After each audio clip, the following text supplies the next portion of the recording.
Nominated పదవులు పొందిన జనసేన నాయకులతో అధినేత పవన్ కళ్యాణ్ సమావేశం నిర్వహించారు సార్. ఈ కార్యక్రమానికి పెట్టిన పేరు పదవి బాధ్యత అని చెప్పి. ఆ కార్యక్రమంలో జగన్ ప్రస్తావన కూడా పవన్ కళ్యాణ్ తీసుకొచ్చారు.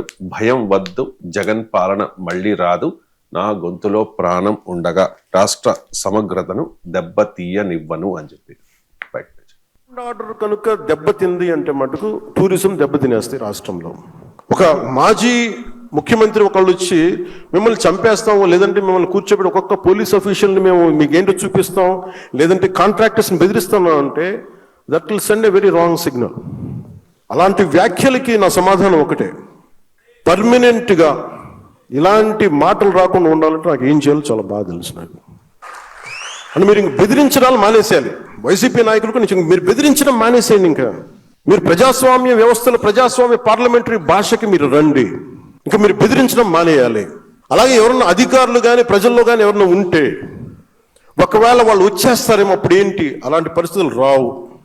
ఎందుకు రావు కూడా చెప్తాం. దీనికి నేను లాజికల్ రీజనే చెప్తాను. మీరు ఎంత కొట్టుకున్నా కొట్లాడినా మీ ఓట్ శాతం సర్టన్ తగ్గుద్దా పెరుగుద్దా మీరు కాబట్టి ఇంకొకరికి వెళ్తుంది ఆ పార్టీ, ఆ ఓట్ బ్యాంక్. కానీ నేను ప్రత్యేకించి నా కంఠంలో ప్రాణం ఉన్నంత వరకు ఆంధ్రప్రదేశ్కి, తద్వారా భారతదేశాన్ని సమగ్రతకి భంగం వాటిల్లకుండా చూసుకునే బాధ్యత, దానికోసం ఎన్ని ఎత్తులైనా వేస్తాం. లా అండ్ ఆర్డర్ కనుక దెబ్బతింది. దీంతో పాటు ఇప్పటికీ కూడా ఎన్నికలకు ముందే కాదు, ఇప్పటికీ కూడా చాలా నియోజకవర్గాల్లో క్షేత్రస్థాయిలో ఈ నామినేటెడ్ పదవుల పంపకం విషయంలో విభేదాలు ఉన్నాయి. కొన్ని చోట్ల కూటమి నాయకుల మధ్య తగాదాలు కూడా వస్తూ ఉన్నాయి. దీనికి సంబంధించి కూడా పవన్ కళ్యాణ్ ఒక స్పష్టత ఇచ్చారు. కూటమి కారణంగా ఇబ్బందులు తప్పవు, మానసికంగా సిద్ధం కండి అని చెప్పి. అలయన్స్ గురించి మట్టుకు మీకు ఇబ్బందులు ఉంటాయి, మీకు కొన్ని గొడవలు తప్పవు, అది మీరు మెంటల్గా ప్రిపేర్ అవ్వండి. సీట్లు వాటాల్లో కావచ్చు, ఇంకోటి కావచ్చు, మీకు గొడవలు అనేది తప్పదు, మీకు ఇబ్బందులు తప్పవు. కానీ మీ లీడర్షిప్ లో మీరు ఎలా ఓవర్కమ్ చేసి మీరు ఎదుగుతారు అనేది మీ లీడర్షిప్. మీ leadership is not about heated arguments. Leadership is all about how well you communicate your point of view. అంటే మీ స్టాండ్ మీరు ఎంత బలంగా చెప్పగలరు, ఎంత హేతువుతో చెప్పగలరు. పంచాయతీ పెట్టాలంటే మీరు సర్దాలి అంటే లీడర్షిప్ అనేది గొడవ పెట్టుకొని కండలు పెంచుకునేవాడు లీడర్ అవ్వలేడు, ఒప్పించేవాడే నాయకుడు అవుతాడు. ఇంతమంది చాలా ప్రతికూల పరిస్థితుల్లో కూడా అందరినీ ఏకతాటిపైన తీసుకొచ్చేవాడే నాయకుడు అవుతాడు తప్ప గొడవలు పెట్టి వేరు చేసేవాడు నాయకుడు అవ్వలేవాడు. ఏదో ఒక రోజు జనం వదిలేస్తారు, గుర్తుపెట్టుకోండి. అందుకని నేను మిమ్మల్ని అందరినీ ఎలాంటి నాయకులు అవ్వాలని కోరుకున్నానంటే గొడవలు వచ్చినా కానీ ఎలా మీరు కూర్చొని పరిష్కరించగలరు. పవన్ మాట్లాడిన రెండు అంశాల మీద మీరు మాట్లాడాలి సార్. ఫస్ట్, కంఠంలో ప్రాణం ఉండగా రానివ్వను అంటూ ఉన్నారు. ఇప్పుడు అంటే పోలీసులను ప్రతిపక్షాలను ఉన్న వాళ్ళు బెదిరించారు, అధికారులు ఉన్న వాళ్ళే బెదిరించారు. పవన్ కళ్యాణ్ బెదిరించారు కదా ఎస్పీల్ని, ఐపీఎస్లు మీరు ఏం చేస్తున్నారని హోంమంత్రిని ఆక్షేపిస్తూ చేసిన ఉపన్యాసంలో మీకు ఐపీఎస్, నాకు గుర్తున్నంత వరకు ఐపీఎస్లను కూడా బెదిరించారు. మీరు ఐపీఎస్లు ఏం చేస్తున్నారు అని. వైజాగ్ లో నాకు గుర్తున్నంత వరకు ప్రతిపక్షంలో ఉండగా, ప్రతిపక్షం ఈవెన్ అధికారంలో ఉన్నప్పుడు కూడా మీరు నా హోంమంత్రి పదవి తీసుకుంటాను అన్నప్పుడు పోలీసుల పని విధానంపై కూడా చాలా తీవ్రంగా భీమవరం డిఎస్పీ జయసూర్య మీద కూడా డిఎస్పీ పైన కూడా పడ్డాడు. అందువల్ల పోలీసుల పైన అధికార పాలన వారే చేస్తే ప్రతిపక్షం ఉన్నవారు ఎలాగూ చేస్తారు. సో ఇవన్నీ పాలిటిక్స్ ఉంటాయి. కానీ పవన్ కళ్యాణ్ ఏంటంటే ఈ 2024 ఎలక్షన్స్ కు ఉపయోగపడిన స్ట్రాటజీని కంటిన్యూ చేస్తున్నాడు, ఎక్స్టెండ్ చేస్తున్నాడు. ఎందుకంటే రాష్ట్రంలో ఉన్న రాజకీయ పరిస్థితులు మారలేదు కనుక. అంటే చంద్రబాబు ప్రభుత్వం పైన పెద్ద ఎత్తున అసంతృప్తి పెరిగి ఈ ప్రభుత్వం మాకు ఉండకూడదు అనే వాతావరణం ఎక్కడా లేదు. మీకు ఈవెన్ టుడే ఎన్నికలు జరిపిన 50% ఎబోనే మీకు కూటమి కోట్లు వస్తాయి. అందుకే చూడండి, చంద్రబాబు నాయుడు అన్నాడు మొన్న 51% సంతృప్తి ఉంది అని. సో అది నిజం. ఇప్పుడు రకరకాల సర్వేలు నేను ఇదివరకు కూడా చెప్పాను, ఏ అధ్యయనం చేసినా ఆ 2024లో ఉన్న రాజకీయ పరిస్థితుల్లో పెద్దగా తేడా లేదు. వైసీపీ తన 40% ఓట్ బ్యాంక్ను కన్సాలిడేటర్గా నిలబెట్టుకుంటోంది, 50% ఓట్ బ్యాంకును కూటమి నిలబెట్టుకుంటుంది. ఇక మీకు అంటే భారీ ఎత్తున ఓట్ షిఫ్ట్ జరగలే ఇప్పటికి కూడా. 18 months అయినా కూడా మీకు స్వింగ్ కాలే వాతావరణంలో. కొన్ని విషయాల్లో సంతృప్తి ఉంది చంద్రబాబు పాలన పట్ల, కొన్ని విషయాల్లో అసంతృప్తి ఉంది కూటమి పాలన పట్ల. మీకు అసంతృప్తి ఉన్న అంశాల్లో రైతుల గిట్టుబాటు ధరల విషయంలో అసంతృప్తి ఉంది. మీకు ఉద్యోగాల కల్పన విషయంలో యూత్లో అశాంతి, అసంతృప్తి, అసహనం పెరుగుతోంది. మీకు ప్రైవేట్ మెడికల్ కాలేజీల విషయంలోనైతే తీవ్రమైన వ్యతిరేకత, నెగిటివ్ వచ్చింది. అది పొలిటికల్గా పెద్ద ఎంతగా కూటమిని దెబ్బతీస్తుందని నేను చెప్పలేను, కానీ పర్సెప్షన్లో వారిలో మాత్రం కూటమి దెబ్బతిన్నది.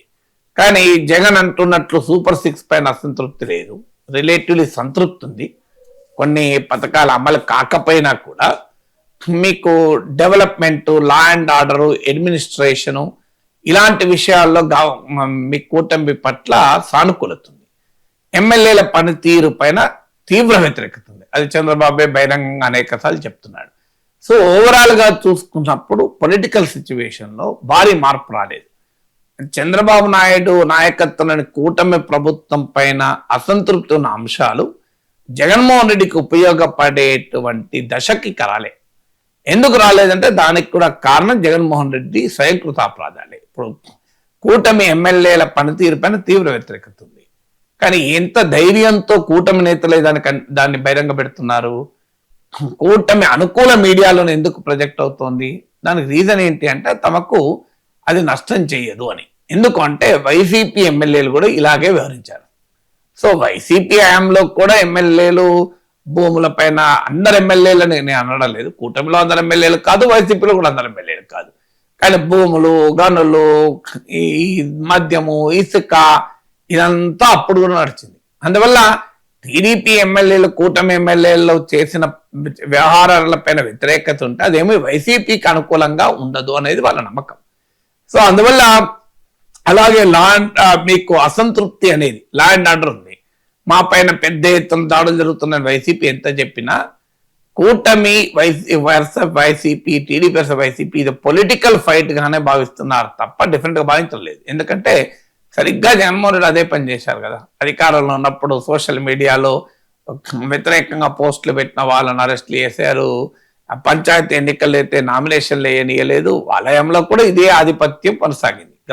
గ్రామాల్లో ఇవాళ తెలుగుదేశం ఎట్లా నామినేషన్ నడుస్తుందో అప్పుడు వైసీపీ నడిచింది.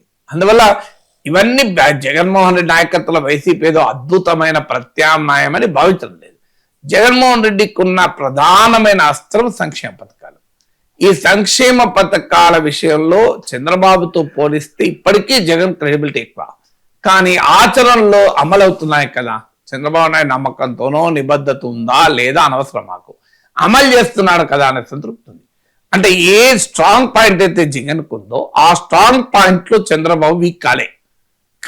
ఆ వీక్ కాకపోవడం వల్ల మీకు రాజకీయ పరిస్థితుల్లో మార్పు రాలే. సో రాజకీయ పరిస్థితి దీనికి తోడు జగన్మోహన్ రెడ్డి నేర్చుకోవడం లేదు. ఇప్పుడు అమరావతి పైన నానా గందరగోళం చేసుకొని సెల్ఫ్ గోల్ కొట్టుకున్నాడు జగన్మోహన్ రెడ్డి. ఆ సెల్ఫ్ గోల్ ఇప్పటికి కంటిన్యూ అవుతుంది కదా. ఇప్పటికైనా అమరావతి పైన తన వైఖరిలో ఏముంది? ఇప్పటికీ అమరావతిని తిడుతుంటాడు, ఇంకా గందరగోళం. రాజధాని ఇప్పటికీ జగన్ వస్తే రాజధాని ఏది అనేది కన్ఫ్యూజన్. అంటే రాజధాని లేకపోవడం అనేది ఆంధ్ర ప్రజల సెంటిమెంట్ కదా. మీకు హైదరాబాద్ కోల్పోయామని ఆ ఫ్యాక్టర్లో జగన్ ఇది బిగ్ ఫెయిల్యూర్. అటు వైజాగ్ను రాజధాని చేయలేదు, ఇటు అమరావతిని ఉండనీయలేదు. ఆంధ్రప్రదేశ్ త్రిశంకు స్వర్గంలో పెట్టి ఆంధ్రప్రదేశ్కు రాజధానిని రాష్ట్రంగా మార్చాడు. ఇప్పుడు అమరావతి మీద ఏం మాట్లాడితే జనం ఎందుకు యాక్సెప్ట్ చేస్తారు? ఈవెన్ టుడే తాను అధికారంలోకి వస్తే మళ్ళీ రాజధాని ఏంటి అంటే ఎవరిది లేదు. సో ఆ పరిస్థితి తెచ్చుకుంటే జనం ఎందుకు యాక్సెప్ట్ చేస్తారు? సో అందువల్ల జగన్మోహన్ రెడ్డి తన తప్పుల్ని కూడా తాను తెలుసుకోవటానికి రెడీగా లేడు. ఇప్పుడు వెల్ఫేర్, డెవలప్మెంట్ను బ్యాలెన్స్ చేయాలి, అభివృద్ధి, ఉపాధి పైన కేంద్రీకరించాలి. ఇది జగన్ పట్ల ఉన్న వ్యతిరేకత. జగన్మోహన్ రెడ్డి దీనికి ఆన్సర్ ఏంటి? నా హయాంలో బ్రహ్మాండంగా అభివృద్ధి జరిగింది అంటున్నాడు. సో నా హయాంలో బ్రహ్మాండంగా అభివృద్ధి జరిగింది, బ్రహ్మాండంగా పెట్టుబడులు వచ్చాయి, బ్రహ్మాండంగా ఉపాధి కల్పించా, అన్ని బాగున్నాయి, ప్రజలకు ఏదో బుర్రలేక ఓట్లేలే అనే ధోరణిలో ఉన్నాడు తప్ప తాను ఎక్కడ ఫెయిల్ అయ్యాడని గుర్తించడానికి జగన్ సిద్ధంగా లేడు. సో ఆటోమేటిక్ గా కూటమి పైన వ్యతిరేకత వచ్చిన రోజు నాకే ఓట్లు వేస్తాను, ఇంకెవరికి వేస్తాను యాంగిల్లో ఉన్నారు. సో ఇవన్నీ కూడా కూటమికి అడ్వాంటేజ్ గా మారుతున్నాయి. క్షేత్రస్థాయిలో ఇప్పటికీ బలాబలాల్లో ఓవరాల్ గా ఒక కాన్స్టిట్యున్సీ అటు ఒక కాన్స్టిట్యున్సీ ఇటుండవచ్చు, కానీ 2024 నాటి మ్యాక్రో పొలిటికల్ సిచ్యువేషన్ లో పెద్ద చేంజ్ రాలే. అంటే క్వాలిటేటివ్ చేంజ్ రాలే, క్వాంటిటేటివ్ చేంజెస్ ఉండొచ్చు, గుణాత్మకమైన మార్పు రాలే, గుర్తించదగ్గ మార్పు రాలే.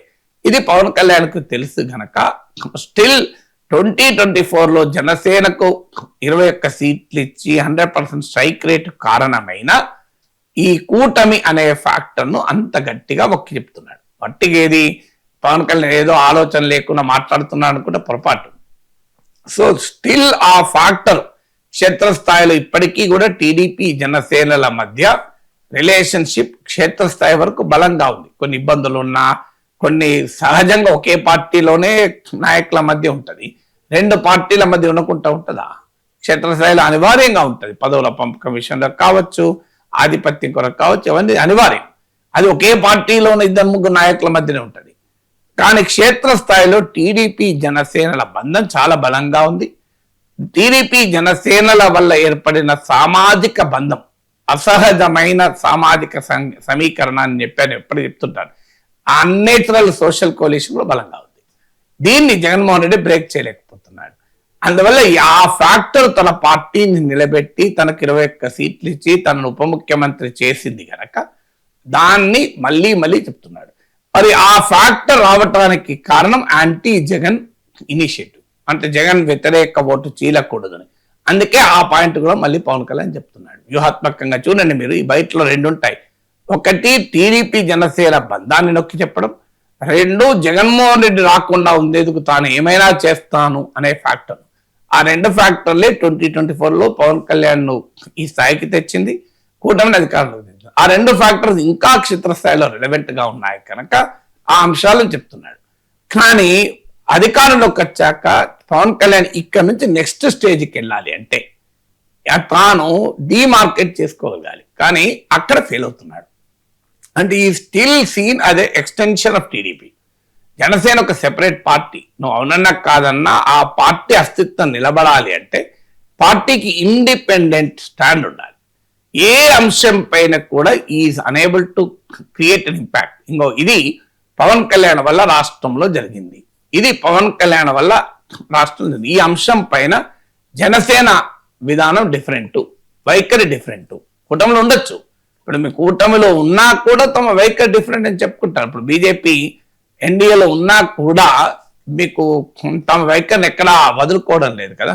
ఇప్పుడు ఉదాహరణకు మీకు ముస్లిం రిజర్వేషన్ ఇష్యూ ఉంది, మీకు లోకేష్ మా దృష్టిలో ఇది సామాజిక న్యాయము, బుజ్జగింపు కాదు అన్నాడు. బీజేపీని అడగారు, మీరు బుజ్జగింపు అని చెప్తారు ఓపెన్ గా, ఇది బుజ్జగింపు అని. ఎక్కడ తేడా ఏం లేదు కదా, వాళ్ళ వైఖరి చెప్పుకుంటున్నారు కదా. సో వారు ఎక్కడ కాంప్రమైజ్ కారు. మీరు బీజేపీ మిత్రపక్షాల వైఖరిలో చూడండి, బీజేపీ రూట్లకు మిత్రపక్షాలు వస్తాయి. తెలుగుదేశము జనసేనలు ఇప్పుడు హిందుత్వ పాలిటిక్స్ ఎత్తుకుంటున్నాయి, కానీ బీజేపీ ఎక్కడన్నా తమ హిందుత్వ పాలిటిక్స్ వదులుకున్నదా? సో బీజేపీ వదులుకోదు, బీజేపీ దారికి మిత్రులు వస్తారు. సో అది ఎందుకో దానివల్లనే బీజేపీ ఇంత బలంగా ఉండగలుగుతోంది, పెరుగుతోంది. జనసేన కూడా తెలుగుదేశం దారిలోనే నేను ఎల్లకాలం శాశ్వతంగా ఉంటాను అంటే నీకెందుకు ఓటేయాలి? తెలుగుదేశం ఓటేయచ్చు కదా. Why should we vote for Janasena అనే క్వశ్చన్ ఎప్పుడోసారి వస్తుంది కదా. లేదు, తెలుగుదేశం పట్ల ఉండే అసంతృప్తి జనసేనకు కూడా తగులుతుంది, తెలుగుదేశం పట్ల సంతృప్తి జనసేన లాభం అవుతుంది. ఇప్పుడు వాస్తవంగా తెలుగుదేశం పట్ల ఉన్న సంతృప్తి జనసేన కూడా కలిసేస్తుంది.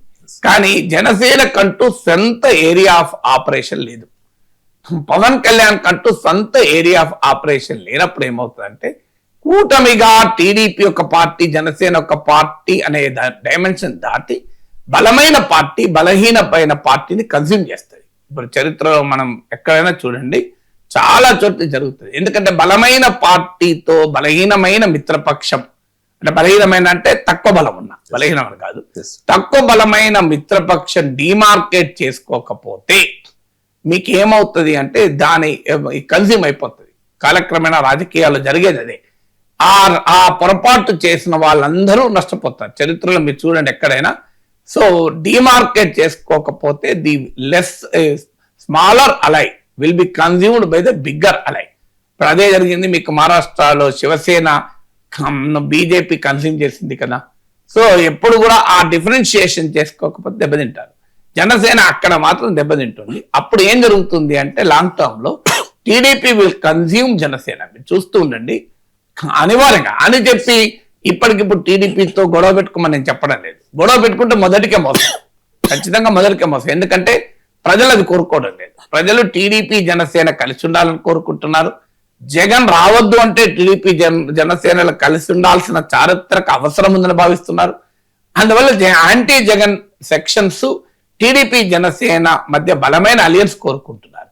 కానీ అదే సమయంలో పార్టీ పెరగటానికి, పార్టీ బలమైన పార్టీలోకి కన్జ్యూమ్ కాకుండా ఉండాలంటే స్మాలర్ అలై తమ ఇండిపెండెంట్ యునీక్ ఐడెంటిటీ కాపాడుకోవాలి. అక్కడ జనసేన ఫెయిల్ అవుతుంది.